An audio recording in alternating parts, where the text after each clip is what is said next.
नमस्कार दोस्त, आज हम आपको लेकर आए हैं मध्य प्रदेश के विंध्य क्षेत्र के एक बेहद खूबसूरत शहर रीवा। रीवा जहां इतिहास है, जहां झरनों की आवाज है और जहां जन्मी थी दुनिया के पहले सफेद बाघ की कहानी। तो चलिए दोस्तों, आज रीवा शहर को पास से एक्सप्लोर करते। रीवा शहर कहाँ है? दोस्तों, रीवा शहर मध्य प्रदेश के उत्तर पूर्वी हिस्से में स्थित है। यह शहर रीवा संभाग का मुख्यालय है। विंध्य क्षेत्र की सबसे बड़ी पहचान माना जाता है। उत्तर प्रदेश की सीमा के काफी नजदीक रीवा को लोग विंध्य की राजधानी भी कहते हैं। यहाँ का मौसम, यहाँ की हरियाली और आसपास की पहाड़ियाँ रीवा को खास बनाती हैं। रीवा नाम की कहानी। अब सवाल उठता है, रीवा नाम कैसे पड़ा? ऐसा माना जाता है कि इस क्षेत्र में बहने वाली रीवा नदी के कारण इसका नाम रीवा पड़ा। कुछ लोग यह भी मानते हैं कि रीवा का नाम रेवा या नर्मदा शब्द से जुड़ा है, जो पवित्र नदी का संकेत माना जाता है। हालांकि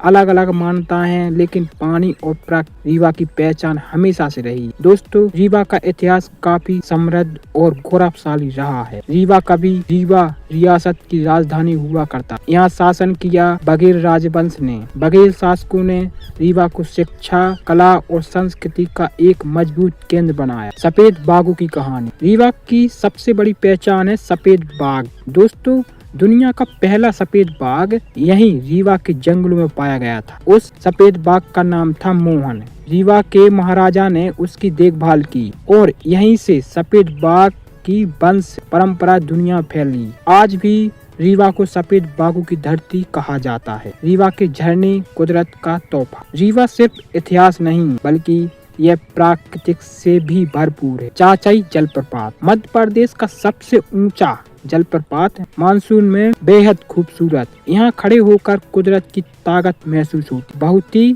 जलप्रपात शांत और प्राकृतिक, कैमरा और फोटोग्राफी के लिए शानदार है। इन झरनों की आवाज मन को सुकून देती है। अब हम चलते हैं रीवा किला की तरफ। यह किला रीवा रियासत की शान रहा है। आज भी इसकी दीवारें, इसके दरवाजे और इसकी बनावट पुराने राजाओं की कहानी सुनाती। यहाँ खड़े होकर आप रीवा के बीते जमाने को महसूस कर सकते। धार्मिक और सांस्कृतिक। रीवा आस्था का भी बड़ा केंद्र है। यहाँ आसपास मंदिर, धार्मिक स्थल और आश्रम मौजूद। त्योहारों के समय रीवा पूरी तरह भक्ति में डूब जाता है। रीवा की संस्कृति। विंध्य क्षेत्र की संस्कृति। यहाँ लोकगीत गाए जाते हैं, परंपरा त्योहार मनाए जाते हैं। लोग सीधे और सादगी पसंद होते हैं। रीवा के लोग मेहमान को दिल से अपना। रीवा की भाषा। रीवा की मुख्य लोक भाषा है बघेली। यह भाषा मीठी, सरल और अपनापन लिए होती। हिंदी यहाँ की सरकारी और शैक्षणिक भाषा है, लेकिन घरों में आज भी बघेली बोली जाती है। रीवा की आबादी। रीवा शहर की आबादी लगभग